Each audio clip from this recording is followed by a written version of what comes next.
Reserve seat से जीत के तो जाते हैं, लेकिन वहां गूंगे बहरे बन के बैठ जाते हैं। आपकी बात में काफ़ी हद तक सच्चाई है, लेकिन आपके जो छोटे आने वाले भाई हैं ना, हम जैसे जो आ रहे हैं, वो बोलते भी हैं और अपनी बात को मनवाना भी जानते हैं।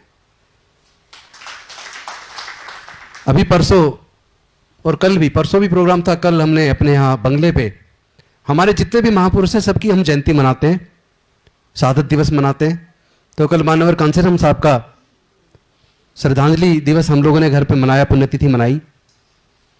नाना करते करते भी, चूंकि कोविड में रूल रेगुलेशंस हैं, फिर भी 200 लोग आ गए। तो एक मीडिया चैनल वाले ने पूछा, आप इतना खुल के बोलते हो, क्या आपको डर नहीं लगता कि आपका चैनल, आपका टिकट कट जाएगा, आपकी कुर्सी चली जाएगी, आप मारे जाओगे? तो मैंने उनको जवाब दिया कि हम अगर नहीं बोलेंगे तो जरूर मारे जाएंगे। ये कुर्सियां टेम्परेरी है, प्राइवेट, ये कोई परमानेंट नहीं है। एक भी एग्जाम्पल दिखा दो जो मंत्री बने हो या कुछ और ऊपर बने हो और वो अपने साथ उस कुर्सी को लेके गए हो। एक भी एग्जाम्पल दिखा दो जिसने जिंदगी भर पैसा कमाया हो और मरने के साथ उस पैसे को साथ लेके गए हो। पासवान जी भी अब हमारे बीच नहीं रहे। 1990 में उनकी भी तुत्ती बोलती थी। मैं उस घर में दीपक जलाने चला हूं जहां सदियों से अंधेरा है। वो दीपक तो शायद नहीं जल पाया, घर में चिराग जरूर पैदा हो गया। तो एक तो होता है व्यक्तिगत तरक्की कर लो, आप जितने मर्जी कमा लो, उसकी कोई वैल्यू नहीं है। मेरा यह मानना है कि डॉक्टर बाबा साहब अंबेडकर दोबारा आने वाले नहीं है, मानवर कांसीराम साहब दोबारा आने वाले नहीं है। हम में से और आप में से किसी को डॉक्टर बाबा साहब अंबेडकर बनना पड़ेगा, मानवर कांसीराम साहब बनना पड़ेगा। और आज समय की मांग और भी ज्यादा है। वजह यह है कि कॉलेजियम में हमारा कोई आदमी नहीं है। सुप्रीम कोर्ट और हाई कोर्ट के अंदर जो जजेस बनते हैं, उन्हें बनाने की जो प्रक्रिया है, जिनके हाथ में बनाने की शक्ति है, जब वहां हमारा आदमी है ही नहीं, तो हाई कोर्ट में, सुप्रीम कोर्ट में हमारे लोग जजेस कैसे बनेंगे? और तो और अब तो मतलब इतना ज्यादा बुरा हो रहा है, जब 2018 के अंदर 22 मार्च को एट्रोसिटीज एक्ट पे जब जजमेंट आई तो मन बड़ा दुखी हुआ। मैंने तो सदन में भी बड़ा विस्तार पूर्वक चर्चा में रखा था कि इस एट्रोसिटीज एक्ट के ऊपर 5 जज बेंच की सुप्रीम कोर्ट की जजमेंट है, तीन जजों की बेंच की जजमेंट है। कोर्ट कह रही है कि भाई ये दुखद बात है कि सरकारें फेल हुई हैं एट्रोसिटी रोकने में और एट्रोसिटी एक्ट को इफेक्टिव इंप्लीमेंटेशन में। मुकदमे दर्ज होने चाहिए, कोर्ट के माध्यम से सजा होनी चाहिए, ये जुर्म रुकना चाहिए। तो 5 जज बेंच की जजमेंट तो ये कह रही है कि मुकदमे दर्ज होने चाहिए, और एक 2 जज की बेंच कहती है कि भाई अगर कोई सरकारी नौकरी में तो उसके कंपिटेंट अथॉरिटी से पहले परमिशन लो गिरफ्तारी की, और अगर कोई प्राइवेट व्यक्ति है तो एसएसपी से गिरफ्तारी की परमिशन लो। कौन एसएसपी या कंपिटेंट अथॉरिटी परमिशन देगी?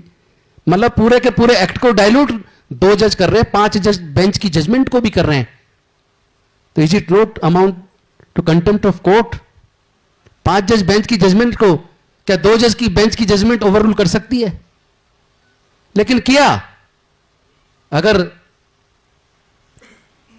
अगर 2 अप्रैल को पूरे समाज के लोग एकजुट होकर आंदोलन ना करते, उन आंदोलनकारियों में मुझे लगता है समाज के सब लोग शामिल हुए, सबने एकजुटता दिखाई, तो हम लोग उसको रोल बैक करवा पाए।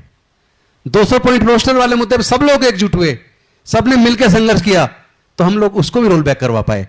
इससे एक तो बात साफ निकलती है कि हम चाहे किसी भी पॉलिटिकल पार्टी में हो, क्या हम लोग कॉमन मुद्दों पर एकजुट होकर अपने समाज की लड़ाई को नहीं लड़ सकते?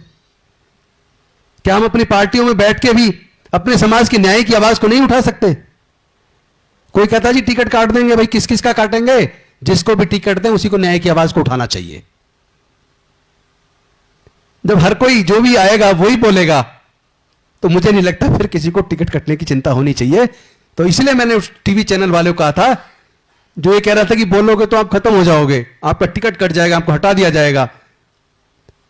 तो मैंने कहा था कि अगर नहीं बोलेंगे तो फिर किसी भी लायक नहीं रहेंगे, पूरा समाज थूकेगा हमारे ऊपर। क्योंकि हम लोग, जो लोग आज मंत्री बने बैठे हैं या कोई सांसद या एमएलए बना बैठा है, तो वो ये बात भूल जाए कि वो अपनी ताकत से बन के आया है, वो भूल जाए कि वो अपनी काबिलियत से बन के आया है। अगर ये रिजर्वेशन ना होता तो एमपी एमएलए मंत्री बनने तो दूर की बात है, कोई गांव का प्रधान ना बनने दे। दिल्ली के अंदर दिल्ली बार काउंसिल है, जिसमें हम लोग रजिस्ट्रेशन कराते हैं वकील बनने से पहले, फिर वकालत का लाइसेंस मिलता है। भानु प्रताप जी मेरे मित्र हैं और हम लोग शुरू से संघर्ष में साथ रहे। समता सैनिक दल में हमने बाबा साहेब की सेना में वर्दी पहन के काम किया। मानवर कांसीराम साहब के साथ वॉल राइटिंग की रात रात कहां कहां नहीं घूमे। तो उस संघर्ष से मैं एक बात तो कह सकता हूं कि बार काउंसिल में 25 लोग हैं, हमारे यहां दिल्ली बार काउंसिल में 25 लोग हैं। चूंकि हमारा रिजर्वेशन नहीं है, आज तक का इतिहास है एक भी शेड्यूल कास्ट बार काउंसिल का चुनाव नहीं जीत पाया। यह मैंने एग्जाम्पल इसलिए दिया है, बहुत से लोग कहते हैं कि मैं अपनी काबिलियत से मंत्री बनाऊं, एमएलए बनाऊं, एमपी बनाऊं। 25 में एक आदमी नहीं जीता पा रहे हम, जबकि कम से कम 8-10 हजार वकील तो हमारे लोग होंगे, एक नहीं जीता पाए आज तक। यानी यह सीधा सा एग्जाम्पल है कि अगर यह रिजर्वेशन खत्म हो जाए तो शायद एक एमएलए बनाना बड़ा मुश्किल हो जाएगा।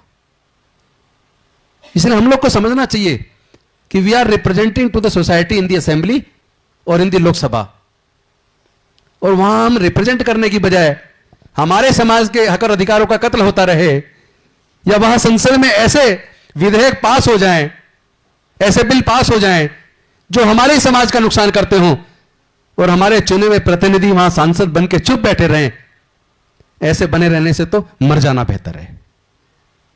ऐसे मंत्री बनने का कोई फायदा नहीं कि आप उसी कैबिनेट में हो और उसी कैबिनेट के अंदर प्रस्ताव आया, कैबिनेट में आपके हक अधिकार को खत्म करके प्रस्ताव पास कर दिया, तो फिर आप उस कैबिनेट में कर क्या रहे हो?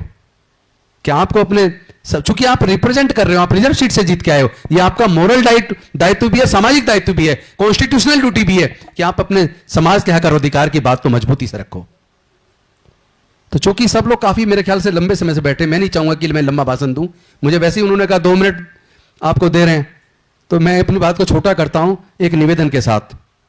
हम लोग मान्यवर साहब से बचपन से सुनते आए, हम 85% हैं, हम हुक्मरान हमें बनना चाहिए। हम 85 की बात करते रहे पर कभी 85 बन नहीं पाए। हमारे 85 में से लोग उस 15 के साथ जाके खड़े हो जाते हैं, वो 15 वाला 85 हो जाता है, हम 15 रह जाते हैं, और वो बुरे कर्म करके फिर जीत जाता है। चुनाव के टाइम पे वो कोई धर्म की कोई चिंगारी छेड़ेंगे, या कोई बॉर्डर पे कोई चिंगारी छेड़ेंगे और हमारे पूरे वोट को लूट के ले जाएंगे। मुझे लगता है हमें अपने लोगों को जागरूक करना चाहिए, और हम अगर कहीं लैकिंग कर रहे हैं, कहीं नुकसान हो रहा है, तो इसलिए हो रहा है हम शायद कोई कैडर कैंप स्थापित ना कर पाए। बामसेफ के कैंप लगे, 3 दिन का लग गया, 4 दिन का लग गया, 2 दिन का लग गया। समता सैनिक दल का 2 दिन का कैंप लग गया, 3 दिन का लग गया। उससे ट्रेंड जो वॉलंटियर निकल के आता है वो इसलिए नहीं आ पा रहा है कि परमानेंट कैडर सेंटर नहीं है हमारे। हमें अपने समाज के बहुजनों के कैडर सेंटर स्थापित करने पड़ेंगे, जहां उन्हें पूरा लेके तथागत बुद्ध से मानवर कांसीराम साहब तक जितने भी हमारे महापुरुष में उनका जो जीवन संघर्ष है, उस जीवन संघर्ष को कैडराइज करके अपने लोगों को तैयार करके निकालना पड़ेगा। क्योंकि उनके लोग तो आरएसएस का 7 दिन का कैंप करते हैं, फिर 15 दिन का करते हैं, उसको प्रथम वर्ष बोलते हैं। उसके बाद फिर 1.5 महीने का नागपुर में करते हैं, उसको द्वितीय वर्ष बोलते हैं। उनमें से कुछ लोग छटते हैं, उनका फिर 1.5 महीने की और ट्रेनिंग होती है, और वो लोग फिर जिलों में जाते हैं, प्रदेशों में जाते हैं, जो प्रचारक बनते हैं। वो अपने समाज का, अपने मिशन मूवमेंट को जानते हैं, क्योंकि वो ट्रेंड होके आए हैं। हम लोग अपने बुजुर्गों के भाषण सुन सुन के नेता बने हैं, हम ट्रेंड नहीं है, कैडराइज नहीं है। मुझे लगता है ये हमारा जो पार्ट है वो नेगेटिव पार्ट है, जिस पे हमें काम करने की जरूरत है। हमें स्थायी तौर पे अपने कैडर स्थापित करने पड़ेंगे, अपने लोगों को अपने समाज का गौरवशाली इतिहास बताना पड़ेगा, अपने महापुरुषों के जीवन संघर्ष को पढ़ाना पड़ेगा। क्योंकि जो कौम इतिहास नहीं जानती वो कभी इतिहास बना नहीं सकती। और दूसरा, ये जो हम 85 करते हैं, इस 85 को 85 वास्तव में बनाना है। अभी तो हम अपनी अपनी जाति पे घमंड कर रहे हैं। कोई लिख रहा है बोर्ड पे दी ग्रेट चमार, क्या मतलब है भाई? जब हम अपनी अपनी जाति बनाई किसने है भाई? जिसने जानबूझ के चतुराई से हमें छोटी छोटी जातियों में बांट के हजारों वर्षों से हमारे ऊपर शासन किया है, उसने जाति बनाई। अब हमें जब समझ आ रही है कि ये जातियां उसने बनाई हैं, हमारा खून एक है, तो अब हमें कम से कम जाति खत्म करने पे काम शुरू कर देना चाहिए। हमें आपस में रोटी बेटी करना चाहिए। जब हम अपने अंदर की जातिवाद को खत्म करेंगे, रोटी बेटी का रिश्ता करेंगे, फिर धीरे धीरे बहुजन बनेगा, तब 85 होगा। और जिस दिन हम 85 हो गए, उस दिन हमें किसी से लड़ने की जरूरत नहीं है। अपने हक अधिकार के लिए किसी को लाठी चलाने की जरूरत नहीं है। डॉक्टर बाबा साहेब अंबेडकर जी से सीख लेनी चाहिए।